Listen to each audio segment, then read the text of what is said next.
Στην σημερινή μας συνάντηση θα ολοκληρώσουμε το θέμα που έχουμε αρχίσει εδώ και αρκετό καιρό, το υπεύθυνοι για όλα, και θα το ολοκληρώσουμε ένα τελευταίο κεφάλαιο αφιερωμένο στη μετάνοια.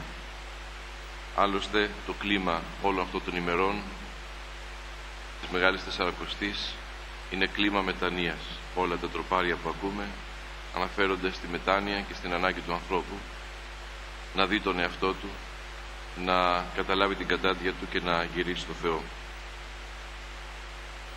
Θα ξεκινήσω από ένα πρόβλημα που αντιμετώπισε η Εκκλησία της Κορίνθου τον 1ο αιώνα, και το πρόβλημα αυτό το αντιμετώπισε ο Απόστολος Παύλος. Είναι η περίπτωση του αιμομίκτου. Κάποιο μέλος της τοπικής κοινωνίας συνήψε ερωτικές σχέσεις με τη μητριά του. Τα υπόλοιπα μέλη της Εκκλησίας είτε αδιαφόρησαν, είτε πολύ χειρότερα υπερηφανεύτηκαν. Ο Απόστολος γράφει με οξύτητα: κυκλοφορεί η φήμη ότι παρουσιάστηκαν ανάμεσά σας περιπτώσεις πορνείας, και μάλιστα τέτοιου είδους που δεν την συναντάει κανείς ούτε στους ειδωλολάτρες. Να συζεί δηλαδή κάποιος με τη μητριά του. Και εσείς, αντί να λυπηθείτε βαθιά, ώστε αυτός που διέπραξε κάτι τέτοιο να απομακρυνθεί από την Εκκλησία, είστε υπερήφανοι για τον εαυτό σας. Φαίνεται λοιπόν ολοκάθαρα πως το αμάρτημα του αιμομίκτου δεν είναι ατομικό. Αφορά όλη την Εκκλησία. Ακούετε εν ημίν. Είσαστε δηλαδή συνυπεύθυνοι, υπονοεί ο Απόστολος, και αποκαλύπτει τις προεκτάσεις. Όχι μόνο ανέχεστε, όχι μόνο δεν μετανοείτε, αλλά ακόμα χειρότερα υπερηφανεύεστε. Όχι μόνο δεν πενθείτε για το αμάρτημα του αδελφού σας, αλλά το αντιμετωπίζετε με επιβολαιότητα, αμετανοησία και αλαζονία. Έτσι η συγκεκριμένη πράξη όχι μόνο δεν γίνεται αποδεκτή, αλλά και αφορμή για καύχηση, με κίνδυνο η μόλυνση να προχωρήσει και να εξαπολωθεί σε όλο το σώμα της Εκκλησίας. Αν και το περιστατικό αυτό με διαφορετικές μορφές έχει επαναληφθεί στην ιστορική πορεία της Εκκλησίας, τις μέρες μας εμφανίζεται με ένα ύπουλο τρόπο, και δυστυχώς ακόμα και ανθρώπους που θεωρούνται της Εκκλησίας. Η αμαρτία δηλαδή θεωρείται ατομική υπόθεση. Κάνουμε κάτι και λέμε: εγώ δεν πειράζω κανέναν, αυτό αφορά εμένα, δεν ενοχλώ κανέναν. Ή εγώ είμαι αμαρτωλός, ο Χριστός ήρθε για τους αμαρτωλούς, επομένως μπορώ να αμαρτάνω ελεύθερα. Και το χειρότερο, η ίηση, η αλαζονία. Όχι μόνο δεν αισθάνομαι ότι αμαρτάνω στο σώμα του Χριστού, την Εκκλησία, αλλά αντίθετα καυχέμαι κιόλας. Ίχνος μετάνοιας δεν υπάρχει, αλλά αντίθετα θα έλεγα η απόρρωση της συνείδησης. Η πόρνη, ο άσωτος, ο τελώνης του Ευαγγελίου είναι τα πρότυπα της ζωής μας, αλλά όχι όμως ως πρότυπα μετανοίας. Η προσευχή των Αγίων ήταν να τους χαρίσει ο Θεός χρόνο μετανοίας για γνήσια μετάνοια. Η αμαρτωλότητά τους ήταν δεδομένη, ουδής καθαρός από ρήπου. Αλλά αυτό δεν ήταν αφορμή καύχησης, κάτι τέτοιο θα ήταν βλασφημία. Αντίθετα, ήταν αφορμή θρήνου, δακρύων, έμπονης προσευχής. Δώσ' μη μετάνοιαν ολόκληρον και καρδίαν επίπονον εις αναζήτησήν σου, γράφει ένας υμνοδός. Και ο άλλος: δώσ' μη μετανοίας των καιρών. Της μετανοίας άνοιξον μη πύλα ζωοδότα, ψάλουμε κάθε Κυριακή τώρα. Νιώθει δηλαδή Άγιοι πως είναι ένοχοι απέναντι στο Θεό και υπεύθυνοι απέναντι στο σώμα της Εκκλησίας. Ο πατήρ Παΐσιος είχε αυτή την αίσθηση όταν έλεγε: όταν ζητούμε μετάνοια από το Θεό για τον κόσμο, να βάζουμε και τον εαυτό μας μέσα σε αυτούς που έχουν φταίξει, και να μην λέμε: βοήθησε τον κόσμο που είναι αμαρτωλός. Οι 3 παιδες γεννήθηκαν στην εχμαλωσία, και όμως δεν είπαν τι φταίμε εμείς, αλλά είπαν: δικαίως πάθαμε και έπρεπε και περισσότερα να πάθουμε. Μιλούσαν σαν να ήταν από αυτούς που παρέβησαν τις εντολές του Θεού πριν από τη Βαβυλώνια αιχμαλωσία, σαν να ήταν και αυτοί συμμέτοχοι στην αμαρτία, ενώ ήταν αμέτωχοι αφού δεν είχαν ακόμη γεννηθεί τότε. Πόσο, λέει, με συγκινεί η προσευχή που έκαναν που βρίσκονταν μέσα στο καμίνι. Δίκαιος, Κύριε, επί πάση εις επίησας ημίν. Δίκαια μας τιμωρείς, Κύριε, γιατί αμαρτήσαμε, αλλά μόνο για το χατήρι του Αβραάμ που τον αγαπάς, γιατί δεν αμάρτησε, μην μας εγκαταλείπεις. Έβαζαν τον εαυτό τους μέσα στους αμαρτωλούς και το πίστευαν, γι' αυτό έγινε το καμίνι δροσιά. Ενώ τον ειδωλολάτρη που πήγε να μπει το καμίνι, τον πήραν οι φλόγες και τον έκαψαν. Η μετάνοια είναι μεγάλη υπόθεση. Δεν έχουμε καταλάβει, λέει ο Πατήρ Παΐσιος, ότι ο άνθρωπος με τη μετάνοια μπορεί να αλλάξει την απόφαση του Θεού. Δεν είναι μικρό πράγμα αυτό, να έχει τέτοια δύναμη ο άνθρωπος. Κάνεις κακό, ο Θεός σου δίνει ένα σκαμπιλάκι. Λες ήμαρτον, σταματάει και σου δίνει ευλογίες. Όταν δηλαδή συνέρχεται το άτακτο παιδί, μετανοεί και δέρεται από τη συνείδησή του, τότε ο πατέρας του το χαϊδεύει με αγάπη και το παρηγορεί. Οι Ισραηλίτες, επειδή είχαν ξεφύγει από τις εντολές του Θεού, έζησαν στην αιχμαλωσία 75 χρόνια. Και τελικά, όταν μετανόησαν, παρουσιάζεται ο βασιλιάς Κύρος, που τολμά να πει κανείς ότι φάνηκε καλύτερος από τους Ισραηλίτες, οι οποίοι είχαν μολύνει τα ιερά που είχαν για τις θυσίες. Του άλλαξε το μυαλό ο Θεός και τον έκανε να πιστεύει στο Θεό του ουρανού. Έτσι άφησε τους Ισραηλίτες ελεύθερους, τους έδωσε χρήματα, ξυλία για τον ναό, τους έφτιαξε το τείχος της Ιερουσαλήμ και έδειξε τέτοια καλοσύνη και τέτοια ευλάβεια που δεν έδειξαν κατά κάποιο τρόπο ούτε οι Ισραηλίτες. Και όλα αυτά γιατί μετανόησε και άλλαξε ο λαός. Πόσο βοηθάει η μετάνοια και ξαναεμφανιστεί το κακό. Τα βιβλία των Μακαβαίων, συνεχίζει ο Πατήρ Παΐσιος, θα τα διαβάσετε όλα, είναι πολύ δυνατά. Τι διαταγή έχει δώσει ο βασιλιάς? Να καταπατήσουν οι ελέφαντες τους Ισραηλίτες. Πήγαν οι άλλοι, ετοίμασαν την τελετή, πότισαν 500 ελέφαντες με δυνατό κρασί και λιβανωτό για να τους εξαγριώσουν και περίμεναν τον βασιλιά να παρουσιαστεί για να αρχίσουν την τελετή. Αλλά ο βασιλιάς είχε ξεχάσει τη διαταγή που έδωσε. Πηγαίνει ο ελεφαντάρχης να ειδοποιήσει τον βασιλιά, γιατί δεν είχε παρουσιαστεί ακόμα. Βασιλιά, του λέει, σε περιμένουμε, όλα τα έχουμε έτοιμα. Τους ελέφαντες, τους Ιουδαίους, οι προσκαλεσμένοι σε περιμένουν. Ποιος σας είπε να κάνετε δύο πράγματα? Τους λέει. Αρχίζει να φωνάζει και να απειλεί. Και αυτό δεν έγινε μια φορά, αλλά 3. Και το πράγμα ήταν να ξεχάσει ο βασιλιάς την εντολή που είχε δώσει ο ίδιος. Και όχι μόνο αυτό, αλλά τελικά άλλαξε όλη τη στάση του προς τους Ιουδαίους. Όλη η βάση εκεί είναι να μετανοήσει ο κόσμος. Η αγάπη των Αγίων για τους αδελφούς τους φτάνει σε σημεία απίστευτα. Όχι μόνο αισθάνονταν υπεύθυνοι ακόμα και για τις αμαρτίες των άλλων, όχι μόνο μετανοούσαν για αυτές, αλλά εύχονταν και προσέχονταν να χαθούν, να πάνε στην κόλαση οι ίδιοι και να σωθούν οι άλλοι. Γράφει ο σύγχρονος Άγιος Πατήρ Ιουστίνος Πόποβιτς. Έχοντας στον εαυτό τους οι πιστοί των αναβόνα του Αγίου Πνεύματος, βιώνουν την απερίφραστη, την κατηγορηματική και ανίποτη χαρά από την επανενότητα με τον Χριστό. Αισθάνονται όλη τη δόξα του Θεανθρώπου και του Σωτήρα, ο οποίος με την Εκκλησία ενώνει αυτή και όλα με την τρισήλια θεότητα. Αυτοί με την ανίποτη χαρά αισθάνονται ένα με τους αγγέλους και με την ολόκληρη κτήση του Θεού. Αυτοί αισθάνονται ένα με κάθε βασανιζόμενο και κάθε δυστυχισμένο. Αυτοί λυπούνται με κάθε αμαρτωλό. Προσεύχονται για κάθε κακό που συμβαίνει και αναστενάζουν και εθρηνούν εξαιτίας αυτού, αλλά και για τον εαυτό τους, γιατί αισθάνονται ένα με όλους και με τον καθένα χωριστά. Ότι είναι ανθρώπινο, τους συγκινεί, τους στενοχωρεί, τους πονά και τους γεμίζει με πένθος. Αλλά ταυτόχρονα ο αραμώνας του Πνεύματος ανυψώνει αυτούς πάνω από όλες τις ανθρώπινες δοκιμασίες και τους παρηγορεί με ανέκφραστη παρηγοριά. Ο παρηγορητής, ο αγαθός, το Άγιο Πνεύμα δηλαδή, οδηγεί αυτούς οι οποίοι βλέποντας τα ανθρώπινα βάσανα και τις αμαρτίες, τις ανθρώπινες πτώσεις και κολάσεις, προσέχονται όσο γίνεται πιο δυνατά και θερμά, όσο γίνεται πιο ολόθερμα για όλους τους ανθρώπους που υποφέρουν. Από την Εκκλησία και στην Εκκλησία, η οποία ταυτόχρονα είναι όλη στη γη και όλη στον ουρανό, οι χριστιανοί αισθάνονται και συναισθάνονται σαν δικό τους ό,τι είναι στον ουρανό και ό,τι βρίσκεται στη γη. ο Απόστολος Παύλος εκφράζει όλο τον πόνο του και την αγωνία της καρδιάς του για τη σωτηρία των συμπατριωτών του που αρνήθηκαν τον Χριστό και εύχεται να απολεστεί ο ίδιος για χάρη τους. Αλήθειαν λέγω, εν Χριστώ, ου ψεύδομαι, συμμαρτυρούσης μου τη συνηθίσεώς μου εν πνεύματι Αγίου, ότι λύπη μη εστί μεγάλη και αδιάλειπτος οδύνει εν την καρδία μου.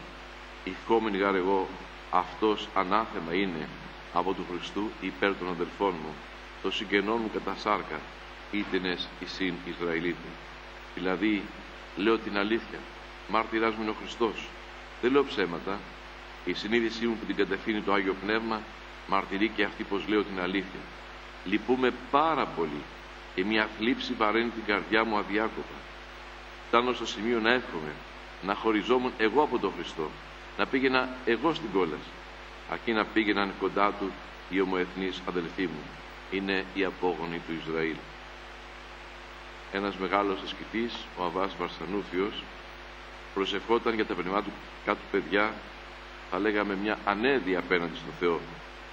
Ζητά επιτακτικά από το Θεό τη σωτηρία των αδελφών του. Δέσποτα, λέει, «Ήσιν εισέγγενε αγκέμη τα τέκνα μου στην βασιλεία σου, ή καμέ εξάλληψον τους βίβλους σου».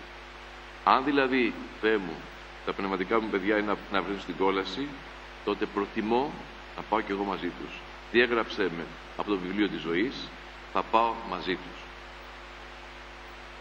Ο πατήρ Σοφρόνιος συμβούλευε κάποιο πνευματικό του παιδί. Με αγάπη μεγάλη θα επιθυμείτε τη σωτηρία κάθε ανθρώπου χωρίς προσωποληψία και θα προσεύχεστε για τον κόσμο, για όλον τον Αδάμ. Όποιος και αν προσφεύγει σε εσάς κατόπιν, ληστής, διεφθαρμένος, αιρετικός, άπιστος, Εβραίος, θα τον δέχεστε με ανοιχτή ψυχή, με καρδιά γεμάτη αγάπη και συμπόνια. Τότε θα είστε σε θέση να σώζετε ανθρώπους, να κάνετε θαύματα, αναστώντας νεκρές ανθρώπινες ψυχές στην αιώνια ζωή. Για να εκπληρώσει κάποιος τον νόμο του Χριστού, ιδιαίτερα ο ποιμένας, είναι απαραίτητο να αποκτήσει την αγάπη αυτή.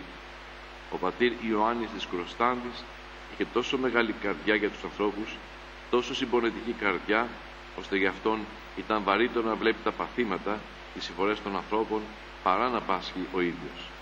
Γι' αυτό και προσευχόταν τόσο για όλους, όσο και για τον καθένα που είχε ανάγκη. Γι' αυτό έκανε αμέτρητα θαύματα. Το ίδιο έκανε και όσοι ο Σεραφείμ του Σάου και οι άλλοι Άγιοι. Όταν λοιπόν επιτελεστεί και σε εσάς εκ μέρους αυτό, για το οποίο τώρα κάνουμε λόγο, τότε θα εννοήσετε γιατί ο Απόστολος Παύλος θλιβόταν, πονούσε αδιάκοπα η καρδιά του και εύχεται αυτός ανάθεμα είναι από του Χριστού για τη σωτηρία του πλησίον. Θα καταλάβετε γιατί ο πατήρ Ιωάννης Κροστάνδης έπαιρνε επάνω του τις καθάρες των άλλων, τις αμαρτίες τους, τον κόπο της μετάνοιας για αλότριες αμαρτίες. Ο άνθρωπος στην κατάσταση της χάριτος τοποθετείται πάνω από τον νόμο του δικαίου. Διδάσκεται να αγαπά και να προσέχεται με ακόρεστο πελαθμό, όχι μόνο για τους φίλους, αλλά και για τους εχθρούς.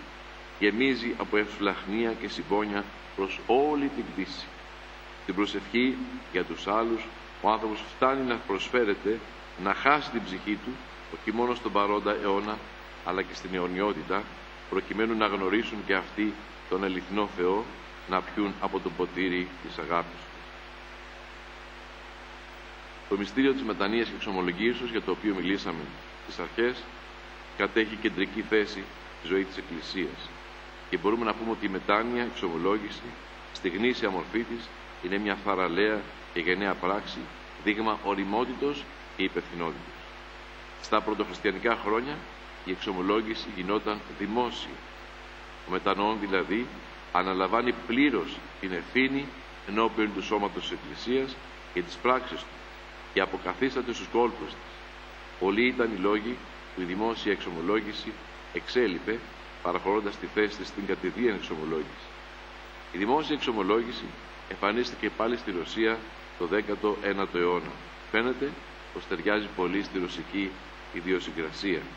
Είναι γνωστό πως ο Άγιος Ιωάννης Κροστάνδης είχε πάρει ειδική άδεια από την Ιερά Σύνοδο και στο ναό που λειτουργούσε οι άνθρωποι εξομολογούνται δημόσια. Την ώρα εκείνη εκτελήσονταν συγκινητικές στιγμές και στα λογοτεχνικά κείμενα της ίδιας εποχής συναντάμε παρόμοια φαινόμενα. ένιωθαν οι άνθρωποι ότι πραγματικά ήταν υπεύθυνοι απέναντι στο σώμα της Εκκλησίας. Ο μεγάλος Ρώσος λογοτέχνης ο Ντοστογεύσκι δέχεται την καταδίκη του στα κάτεργα της Σιβηρίας ως δίκαιη. Ομολογεί ότι αυτή η καταδίκη ήταν μόνο δίκαιη, αλλά και ωφέλιμη. Τα δεινά γράφει, τα δέχτηκα σαν ουράνια ευλογία, θα με έκανα χρήσιμο στο λαό. Όχι, η καταδίκη μου ήταν δίκαιη. Αν δεν με καταδίκαζε ο Τσάρος, θα με καταδίκαζε ο Θεός. Το κατάλαβα αυτό καλά στο κάτεργο. Ίσως, ποιος ξέρει, ο Θεός με έστειλε εκεί για να μάθω το πιο σπουδαίο, εκείνο δίχως το οποίο δεν μπορεί κανείς να ζήσει, δίχως το οποίο ο ένας άνθρωπος θα έτρωγε τον άλλον. Με έστειλε για να μπορώ να δώσω στον κόσμο κάτι μεγάλο και να κάνω τους ανθρώπους έστω και λίγο καλύτερους. Γι' αυτό και μόνο άξιζε να πάω στο κάτεργο. Αυτό το κάτεργο θα γίνει για τον ίδιο πανεπιστήμιο ζωής, ευκαιρία ενδοσκόπησης, αυτογνωσίας, αυτοκριτικής, αλλά και μελέτης της ανθρώπινης ψυχής. Προσπαθούσε να κατανοήσει τους συγκαταδίκους του και τη συμπεριφορά τους. Κατανοούσε, δεν κατέκρινε. Μελέτησε πολύ την Αγία Γραφή, πάντα θα την ανοίγει να τη συμβουλεύεται. Όταν οι κατάδικοι μεθούσαν, έπαιρνε το Ευαγγέλιο και πήγαινε στη γωνιά του. Ακούγοντάς τους να εσχρολογούν, έσκυβε μέσα του. Δεν μπορώ να διακρίνω την ψυχή τους. Ποιος ξέρει, ίσως και να είναι πιο καθαρή από τη δική μου. Σε περιπτώσεις δημόσιας ομολογίας συνέβαινε και το εξής παράδοξο. Αυτοί οι εγκληματίες, οι κατάδικοι, αντιμετωπίζονταν με εκπληκτική συμπόνια από τον βαθύτατα ορθόδοξο ρωσικό λαό. Οι απλοί Ρώσοι θεωρούσαν ότι ήταν συνυπεύθυνοι με τους καταδίκους και βλέποντας τους κατάδικους να φεύγουν για τα κάτεργα, τους φώναζαν: «Δεν φταίτε εσείς καημένοι, φταίμε όλοι μας». Ακόμη και οι γυναίκες των καταδίκων, για κοιτάξτε τη θυσία, δέχονταν εθελούσια να ακολουθήσουν τον άντρα τους στον τόπο της φυλακής ή της εξορίας και να υποστούν μαζί του το μαρτύριο. Ο πατήρ Αθανάσιος Γέφτιτς γράφει ότι ο απλός ρωσικός λαός συνήθιζε χρόνια τώρα επί της Τσαρικής Ρωσίας να συνοδεύει τουλάχιστον μέχρι το σταθμό του σιδηροδρόμου τους κατάδικους σε κάτεργα και να τους λυπάται, να τους συμπονάει, να τους δίνει χρήματα, να τους δίνει Ευαγγέλια, να τους δίνει κάτι και να τους λέει: «Καημένοι, δεν φταίτε εσείς οι δυστυχισμένοι, όλοι φταίμε για όλα». Αυτό είναι ολίγης, είναι η γνώμη του λαού. Δεν φταίτε εσείς οι κατάδικοι, φταίμε όλοι εμείς. Τούτο δεν σημαίνει ότι δεν φταίτε κι εσείς προσωπικά, αλλά το θέμα της αμαρτίας και της ευθύνης είναι θέμα πανανθρώπινο.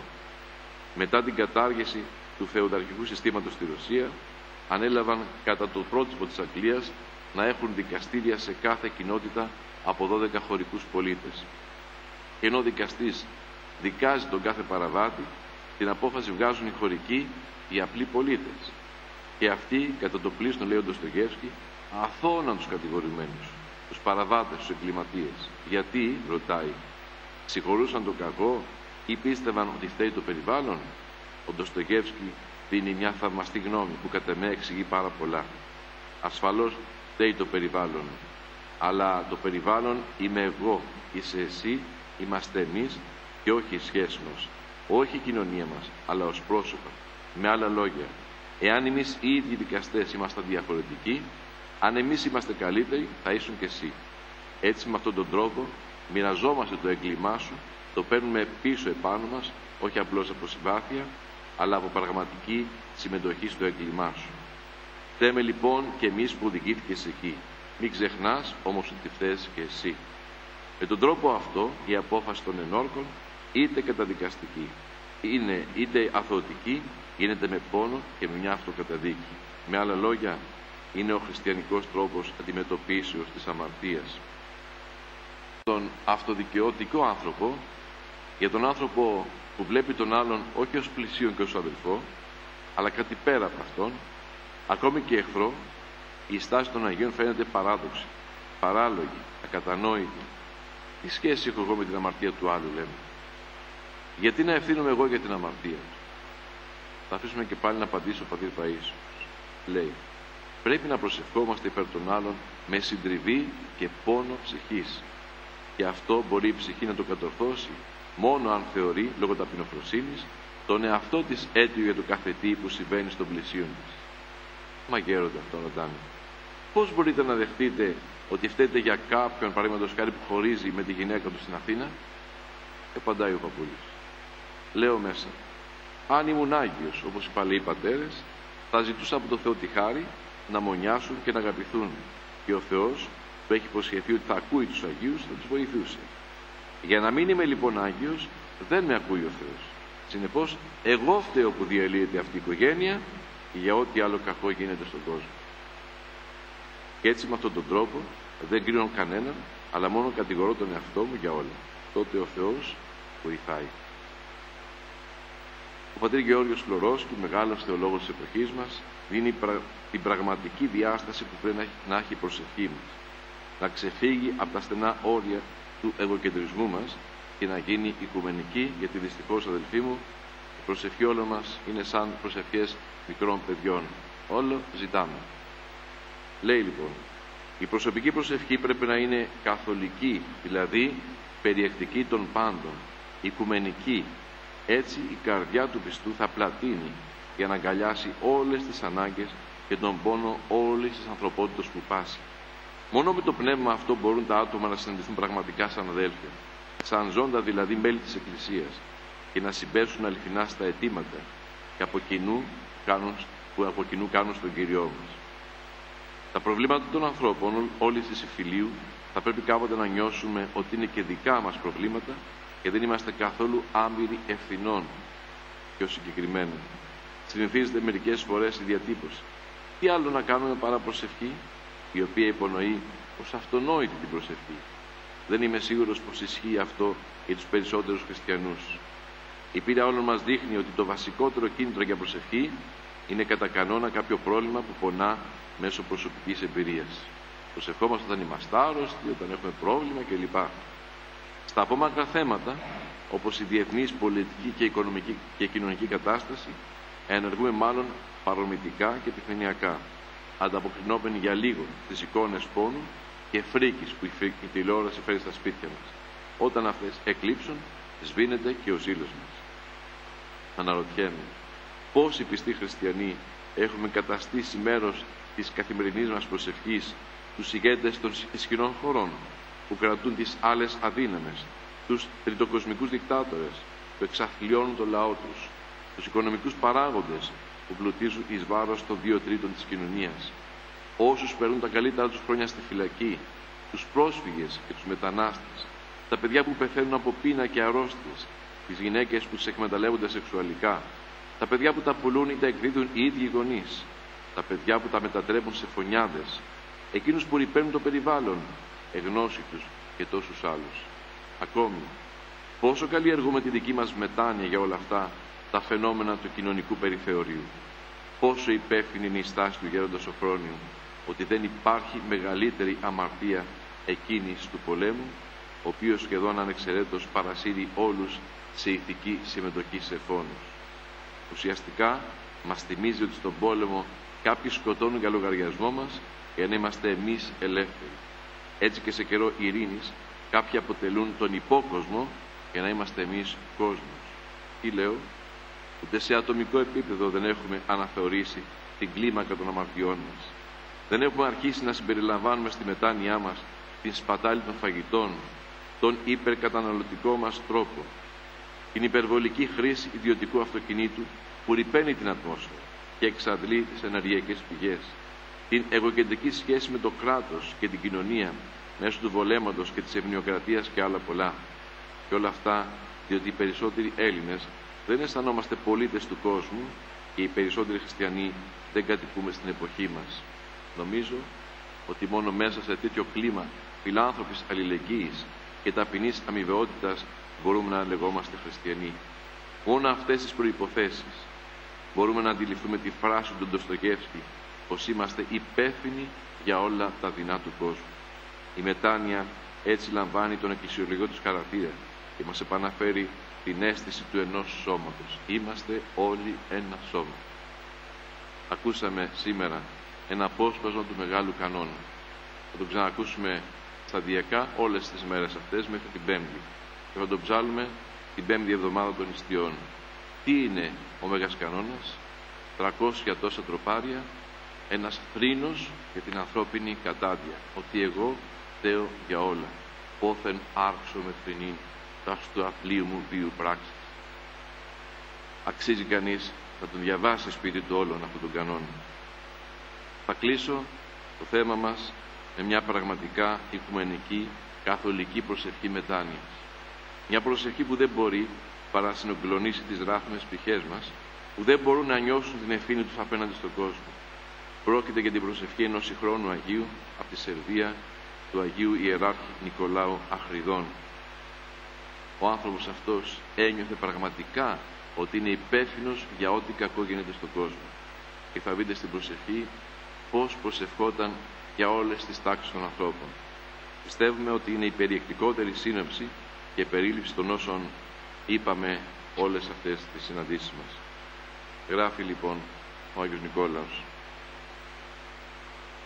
για όλες τις ανθρώπινες αδυναμίες, αμαρτίες, μετανοώ ενώπιόν σου παντελεήμων, Κύριε. Να, το σπέρμα όλων των αμαρτιών βρίσκεται στο αίμα μου. Με την προσπάθειά μου και το έλεος σου συμπνίγω τον κακό αυτό σπόρο μέρα και νύχτα, για να μην βλαστάνουν τα ζυζάνια, αλλά το καθαρό στάρι στον αγρό του Κυρίου. Μετανοώ για όλους τους μεριμνώντες που σκοντάφτουν κάτω από το βάρος των μεριμνών και δεν ξέρουν να αποθέσουν τις μεριμνές τους επάνω σε σένα. Για τον αδύνατο άνθρωπο αβάσταχτη είναι και η πιο μικρή μέριμνα, ενώ για σένα και ένα βουνό μεριμνών είναι σαν μια μπάλα χιονιού πεταμένη στην κάμινο του πυρός.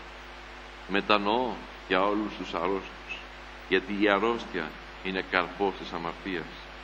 Όταν με τη μετάνοια καθαριστεί η ψυχή, τότε η αρρώστια εξαφανίζεται μαζί με την αμαρτία και εισέρχεσαι στην ψυχή εσύ, αιώνια υγεία μου.